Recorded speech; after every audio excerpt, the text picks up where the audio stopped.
Hello students, good morning. तो बच्चों, आज की वीडियो लेक्चर में हम स्टार्ट करेंगे स्टमक को। तो ये आपका क्लास 10th का चैप्टर 6 चल रहा है, लाइफ प्रोसेसेस। इसमें हम nutrition in human being study कर रहे हैं। इससे पहले हमने माउथ देखा। माउथ में हमने सैलाइवरी ग्लैंड्स, लिप्स देखे और टंग, ईसोफेगस, इन सबको हम वन बाय वन स्टडी कर चुके हैं। और आज हम आते हैं स्टमक। स्टमक ये एक बहुत इम्पॉर्टेंट रोल प्ले करता है ह्यूमन के डाइजेशन में। तो ये क्या देखिए, ये एक जे शेप्ड स्ट्रक्चर होता है। कैसा होता है बच्चों? This is a J shaped structure. एक बैग लाइक स्ट्रक्चर बोल सकते हैं। इसको हम एक पाउच की तरह देखते हैं। जैसे कि इसको हम कंपेयर करते हैं किससे? एक हमारे पास कैरी बैग है, ठीक है, हमें मार्केट जाना है, हमारे पास एक कैरी बैग है। तो उसको हमने अपने, जब हमें इसकी ज़रूरत नहीं है, नीड, हम यहाँ से गए मार्केट तो हमने उसको हाथ में फोल्ड करके हमने रख रखा है उस कैरी बैग को, ठीक है। और जब हमें उसकी नीड हुई तो हमने उस कैरी बैग में सारा सामान डाल लिया। तो देखिए, जब हमें उसकी नीड नहीं थी हमने उसको फोल्ड करके छोटा कर रखा, और फिर जब हमें उसकी ज़रूरत पड़ी तो हमने उसको एक्सपेंड किया और अपना सारा सामान उस कैरी बैग में फिल कर दिया। तो सेम एज जो स्टमक होता है वो भी ऐसे होता है। जब हम खाना खाते हैं उस टाइम ये एक्सपेंड करता है, और जब हमें इसकी नीड नहीं होती, जब हम खाना नहीं खाते, तो जो स्टमक की वॉल्स होती हैं वो अंदर सिकुड़ जाती हैं और उसी शेप में हो जाती हैं। तो देखिए, ये क्या है, एक जे शेप का स्ट्रक्चर होता है। कुछ इस टाइप का ये स्ट्रक्चर होता है।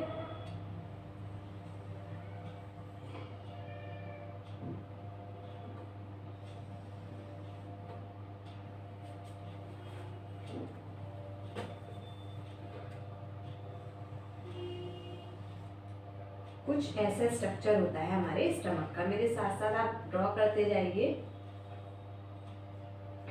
ठीक है। ये जे शेप का क्या है, हमारा स्ट्रक्चर होता है। इस रीजन को बच्चों बोलते हैं फंडस। इस रीजन को बच्चों बोला जाता है कार्डिक, और इस रीजन को बोलते हैं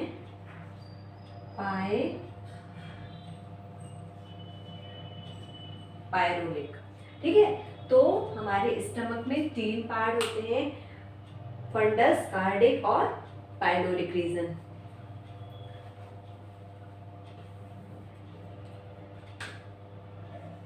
पायलोरिक। तो स्टमक के 3 पार्ट्स होते हैं, फंडस, कार्डिक और पायलोरिक रीजन। तो देखिए, जो यहाँ से क्या आ रहा है आपका फूड पाइप, ये क्या है, ईसोफेगस। ये क्या है बच्चों? ईसोफेगस। कहाँ अटैच्ड हो रहा है? देखिए, जो सारे पार्ट होते हैं डाइजेस्टिव सिस्टम के वो एक दूसरे से अटैच्ड है। यहाँ से क्या अटैच्ड है बच्चों? ये आपका ईसोफेगस स्टमक से अटैच्ड है, ठीक है। तो ईसोफेगस जहाँ से अटैच होता है स्टमक से, उस रीजन को बच्चों बोला जाता है, उसके नीचे रीजन फंडस। और कुछ इस यही आपका हार्ट प्रेजेंट होगा।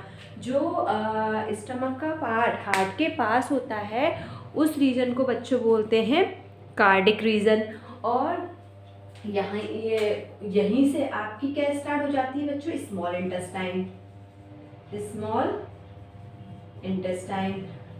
तो स्मॉल इंटेस्टाइन के पास जो रीजन होता है उसको बच्चों बोला जाता है पायलोरिक रीजन।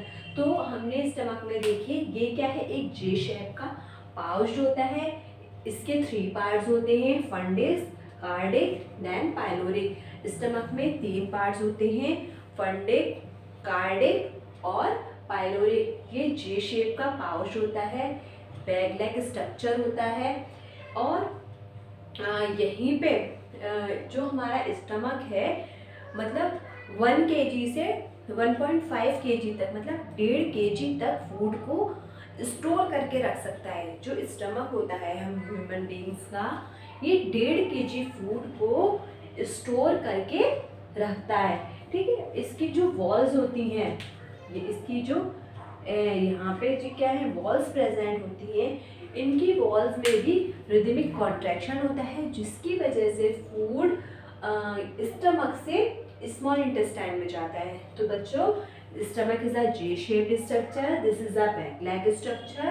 3 पार्ट्स होते हैं, फंडिक, कार्डिक एंड पाइलोरिक। इसमें जो वॉल्स होती है, मस्कुलर वॉल प्रेजेंट होती है, ये 1.5 kg तक फूड को स्टोर करके रख पाता है। फूड जहाँ स्टोर होता है, देखिए माउथ में फूड हमारा स्टोर नहीं होता, हमने खाना खाया कुछ टाइम के बाद वो फूड ईसोफेगस में भी स्टोर नहीं होता। ईसोफेगस के थ्रू वो कहाँ आता है? स्टमक में। तो सबसे ज़्यादा जो फूड का स्टोर होता है वो होता है बच्चों आपका स्टमक में। देखिए ऐसे हम एक एग्जांपल से समझते हैं कि सपोज करो मेरा आज फास्ट है, बट मेरा फास्ट नहीं है, ठीक है। ऐसे आज मेरा फास्ट है, तो मुझे लगा कि मुझे आपको पढ़ाना है, तो मैंने क्या किया, मैंने जूस पी लिया।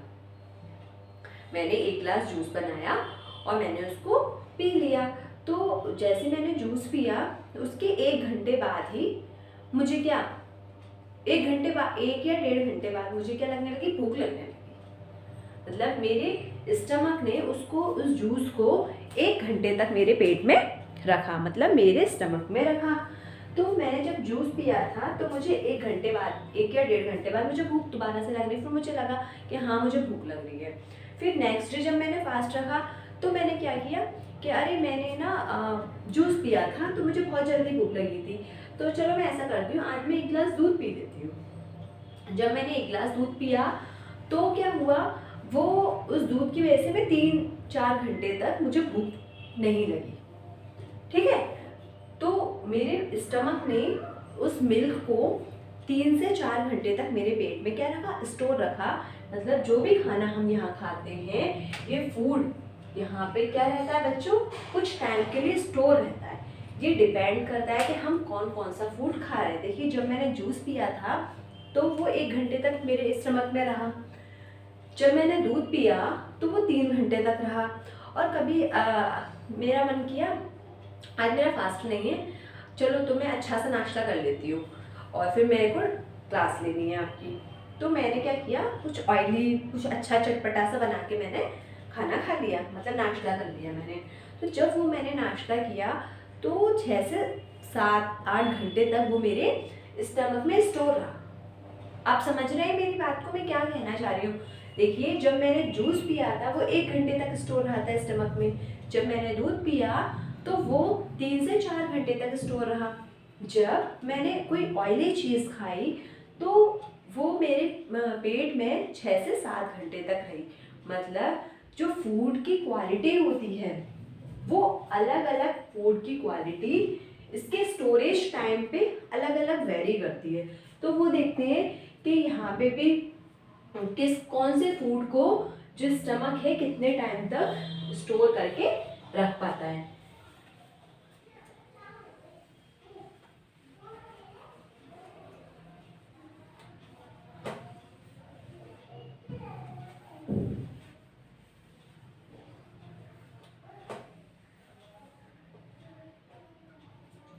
तो देखिए जब मैंने जूस पिया था, जूस इसको इसने स्टोर किया स्टमक ने 1 आवर तक, ठीक है। जब मैंने मिल्क पिया तो इसको इसने स्टोर किया 3 आवर्स तक। जब मैंने कोई ऑयली फूड खाया तो इसको इसने स्टोर किया 6 to 7 आवर्स तक। आप देख लें जो स्टोरेज टाइम है वो अलग अलग फूड का अलग अलग है। देखिए जूस है, जूस को 1 घंटे तक ही मेरा स्टमक क्या कर स्टोर रख पाया था। जब मैंने मिल्क पिया तो इसको 3 घंटे तक ही ये स्टोर रख पाया था। जब मैंने कोई ऑयली फूड खाया तो इसको 6 से 7 घंटे तक ही मेरे स्टमक ने स्टोर करके रखा। तो अब देखिए जूस में क्या है?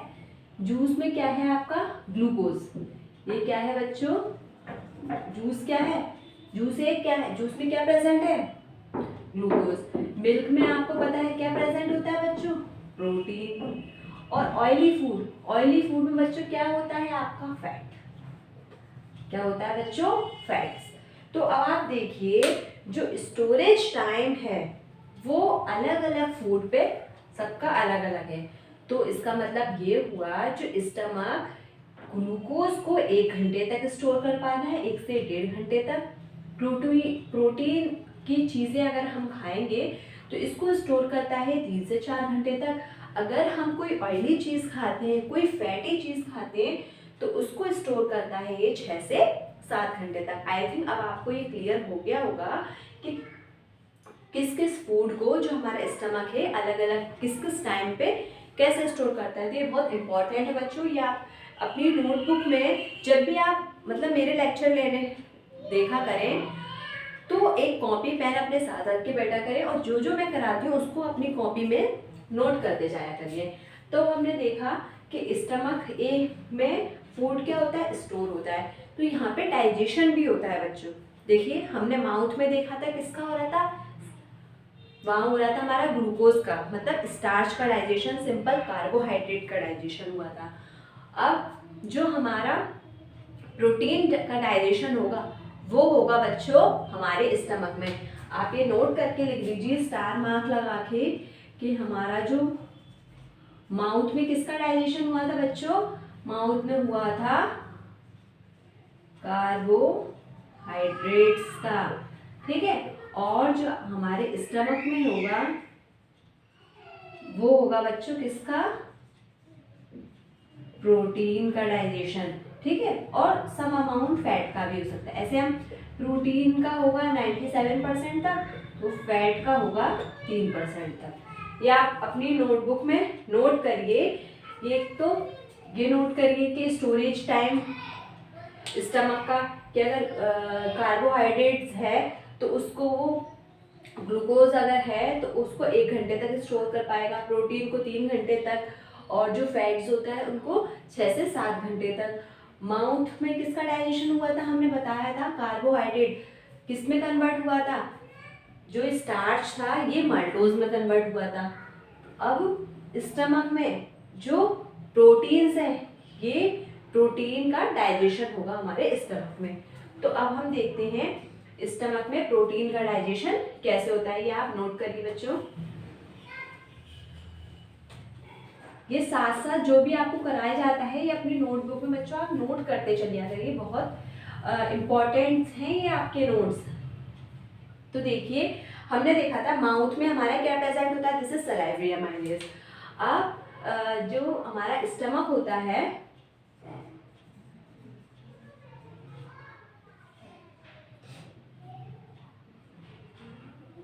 स्टमक के जो सिक्रीशंस होता है इसकी कुछ वॉल सिक्रीशन करती हैं, तो इसके सिक्रीशन को बच्चों बोलते हैं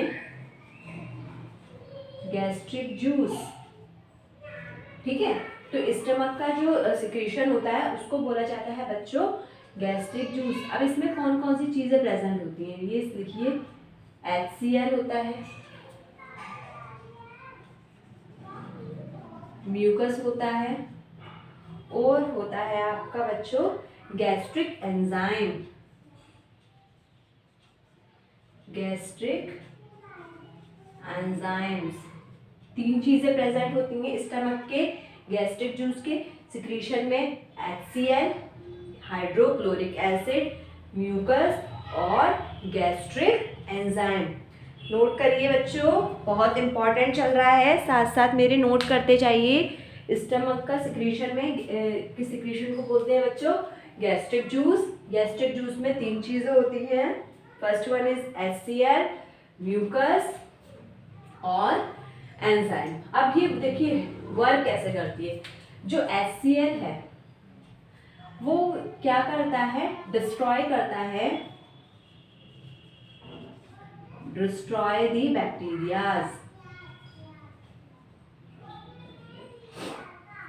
ये अगर हमारे फूड में कोई बैक्टीरिया वगैरह एंटर कर जाता है तो जो HCl है वो क्या करता है, बैक्टीरिया को किल करता है, मतलब किल करता है बैक्टीरिया को, हार्मफुल जर्म्स वगैरह हुए इन सबको किल करता है।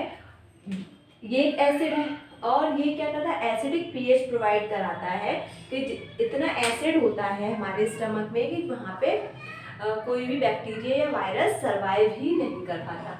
जो म्यूकस है वो क्या बनाती है, प्रोटेक्टिव लेयर, ये बनाती है बच्चों प्रोटेक्टिव लेयर।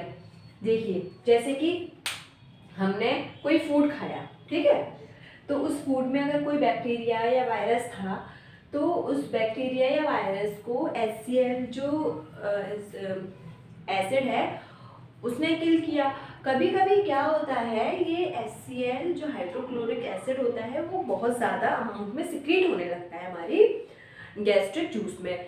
तो क्या होता है, जो स्टमक की वॉल होती, मैंने बताया था कि स्टमक कैसा होता है, this is J shape structure, कुछ इस टाइप का बताया था। तो इसकी जो वॉल्स पे सिक्रीट हो रहा है HCl, तो जब HCl ज़्यादा अमाउंट में सिक्रीट होने लगेगा तो इसकी जो वॉल है वो भी तो डैमेज होने लगेगी बच्चों। सोचिए जब ज़्यादा एसिड सिक्रीट होगा तो इसकी वॉल क्या करती है, डैमेज होने लगेगी। इस डैमेज को बचाने के लिए जो म्यूकस है, म्यूकस ग्लैंड, वो क्या सिक्रीट करती हैं, म्यूकस सिक्रीट करती हैं, जो कि स्टमक के चारों तरफ एक प्रोटेक्टिव लेयर्स बना लेता है, जिसकी वजह से इस एसिड की वजह से जो हमारी स्टमक की वॉल होती है वो सेफ रहती हैं। अब जो गैस्ट्रिक एंजाइम, 3 टाइप के गैस्ट्रिक एंजाइम होते हैं। फर्स्ट वन इज पेप्सिन,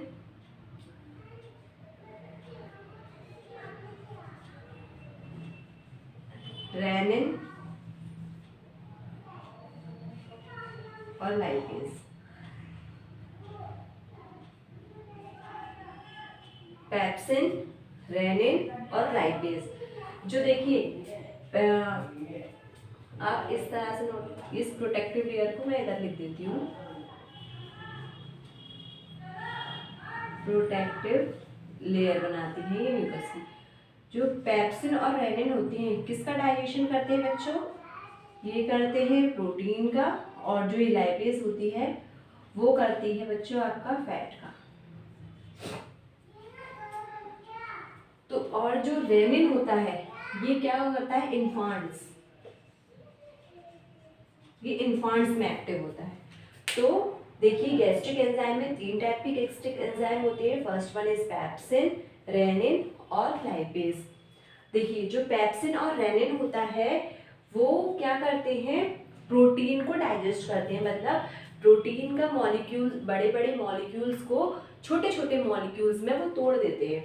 मतलब कि अगर कोई इतना बड़ा मॉलिक्यूल है प्रोटीन का, ये क्या है, प्रोटीन मॉलिक्यूल, इस पे वर्क किया पेप्सिन ने वर्क किया, तो इसको स्मॉल स्मॉल प्रोटीन्स में क्या करा, इसने ब्रेक कर दिया। तो पेप्सिन ने बड़ी प्रोटीन को छोटी छोटी प्रोटीन में क्या कर दिया बच्चों, ब्रेक कर दिया। अब इसी तरह से अगर लाइपेज वर्क कर रहा है फैट के ऊपर, फैट मॉलिक्यूल्स के ऊपर, तो उसने बड़े फैट मॉलिक्यूल को छोटे छोटे ग्लोब्यूल्स में तोड़ दिया।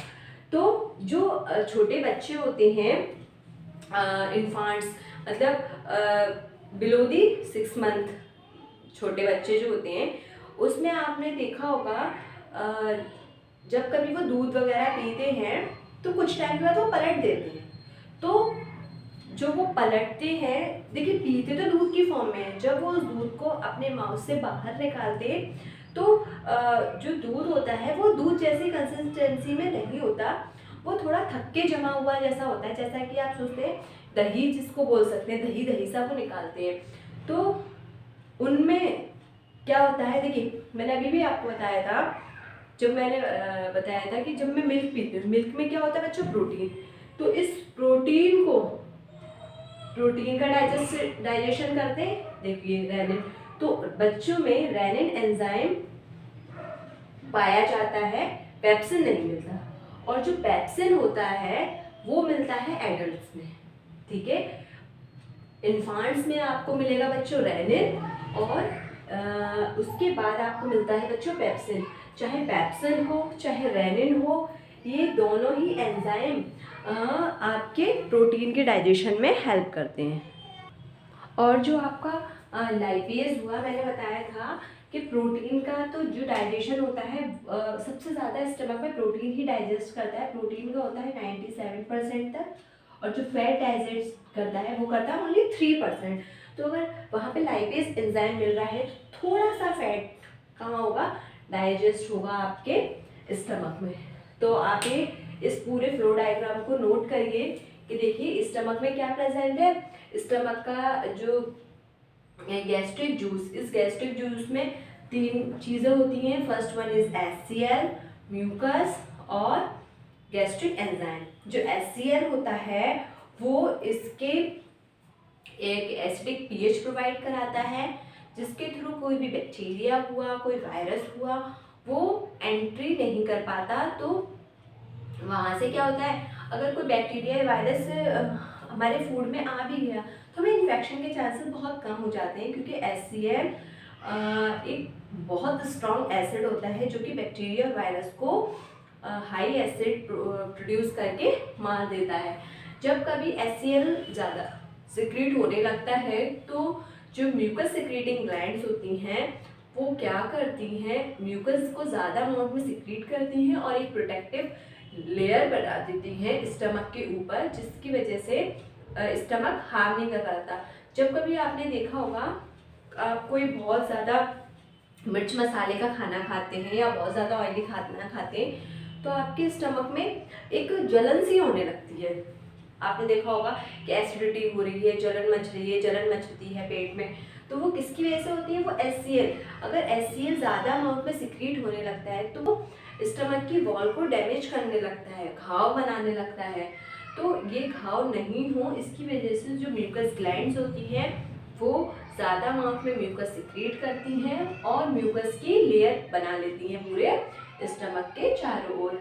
अब कुछ गैस्ट्रिक एंजाइम होते हैं इस गैस्ट्रिक जूस में, पेप्सिन हुआ, रेनिन हुआ या लाइपेज। जो पेप्सिन और रेनिन होते हैं ये प्रोटीन को डाइजेस्ट करते हैं, और जो लाइपेज होता है आपका बच्चों वो डाइजेस्ट करता है फैट को। जो रेनिन है ये एक्टिव होता है इन्फांट्स में, छोटे बच्चों में, और जो पेप्सिन है वो एक्टिव होता है आपका एडल्ट्स में। मतलब ये रेनिन की ही एक्टिव फॉर्म हो जाती है एडल्ट्स में।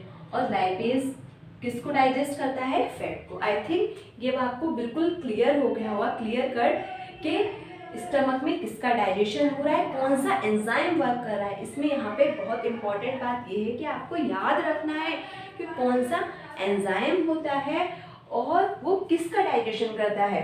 देखिए मैं आपको याद भी कराते जा रही हूँ, माउथ में किसका डाइजेशन हुआ था, माउथ में हुआ था कार्बोहाइड्रेट का। कार्बोहाइड्रेट कन्वर्ट हुआ था किसमें, माल्टोज में, in the presence of salivary amylase. Salivary amylase जिसको बोलते हैं बच्चों टाइलिन, ये कहाँ से सिक्रेट हुआ था, ये सिक्रेट हुआ था हमारी सैलाइवरी ग्लैंड से। 3 टाइप की सैलाइवरी ग्लैंड्स होती हैं, पैरोटिड, मैंडिबल और मैक्सिलरी।